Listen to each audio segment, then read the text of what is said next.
کچھ لوگ چاہتے ہیں کہ 8 فروری کو الیکشن نہ ہو، لیکن وہ ساتھ میں یہ کہتے ہیں ہم یہ نہیں چاہتے کہ الیکشن بالکل ہی نہ ہو، ہم چاہتے ہیں بس 2-3 مہینے آگے چلا جائے۔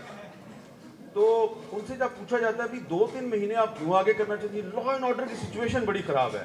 یہ لا اینڈ آرڈر کی سچویشن تو پہلے بھی بڑی خراب تھی، اور 8 فروری کے بعد اگر 3 مہینے گزر جائیں گے تو پھر بھی خراب ہوگی، تو اس میں کیا لاجک ہے؟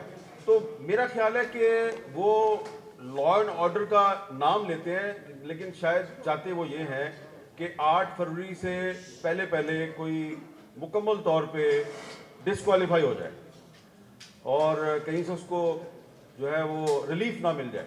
لیکن کل رات کو جو ایک فیصلہ ہوا ہے قاضی صاحب کا، تو اس کے بعد مجھے لگتا ہے کہ میں ابھی واپس اسلام آباد نہیں گیا، میں نے یہیں پہ وہ فیصلہ سنا ہے کہ یہ جو لوگ چاہتے ہیں کہ الیکشن 8 فروری سے تھوڑا آگے چلا جائے، میرا خیال ہے کہ اب وہ اپنے موقف پہ خود ہی نظر ثانی کریں گے، اور جیسا کہ سولنگی صاحب کہہ رہے ہیں تو شاید اب الیکشن 8 فروری کو ہو جائے، اس کے ملتوی ہونے کے چانسز کم ہو گئے ہیں کل رات کے بعد سے۔ میرے خیال میں 17 اگست 2023 جب سے موجودہ کابینہ وجود میں آئی ہے، اس دن سے لے کر آج تک میں نے مستقل مزاجی کے ساتھ یہی موقف اختیار کیا ہے کہ پاکستان کے آئین کے دیباچے میں لکھا ہے کہ یہ ملک اس کے منتخب نمائندے چلائیں گے، اور یہ ملک آئین کی وجہ سے ہی چل سکتا ہے، اس کی موجودگی میں ہی چل سکتا ہے۔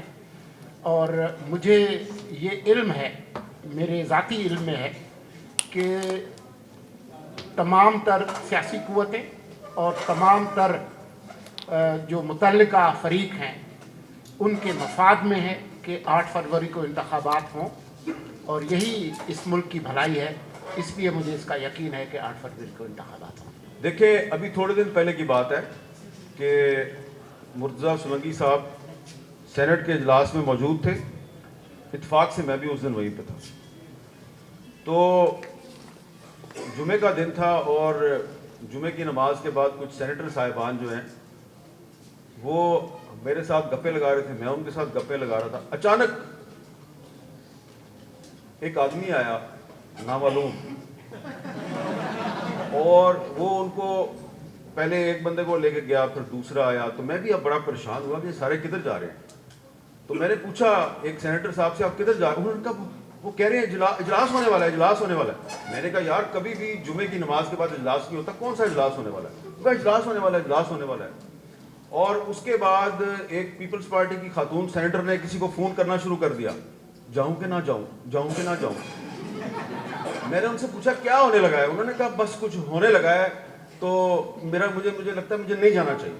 وہ نہیں گئی، اور اچانک 8-10 آدمی جو ہیں وہ نیچے اوپر اجلاس میں گئے۔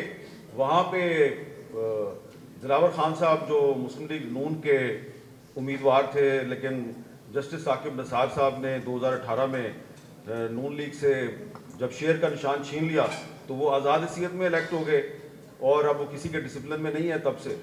تو انہوں نے قرارداد پیش کی کہ 8 فروری کا الیکشن جو ہے وہ امن و امان کی خراب صورتحال کی وجہ سے اس کو ملتوی کر دیا جائے۔ تو وہاں پہ سولنگی صاحب جو ہیں انہوں نے یہی موقف اختیار کیا جو اس وقت یہ کہہ رہے ہیں۔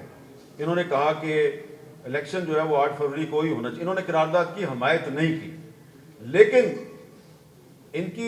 ان کا موقف جو ہے وہ اپنی جگہ پہ، لیکن وہ دلاور صاحب جو ہے وہ نون لیگ کے ووٹوں سے وہ سینیٹر بنے، اور بعد میں جب یوسف رضا گیلانی صاحب نے اپوزیشن لیڈر بننا تھا سینٹ میں تو وہ گیلانی صاحب کے ساتھ چلے گئے، پھر گیلانی صاحب کو چھوڑ کے پھر واپس آ گئے۔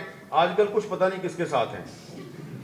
اور اس کے علاوہ جو ان کے ساتھ لوگ تھے جنہوں نے کہ الیکشن کو ملتوی کرنے کی قرارداد پاس کی، ان میں سے کسی کا تعلق نہ مسلم لیگ نون سے تھا، نہ پیپلز پارٹی سے تھا، نہ پی ٹی آئی سے تھا۔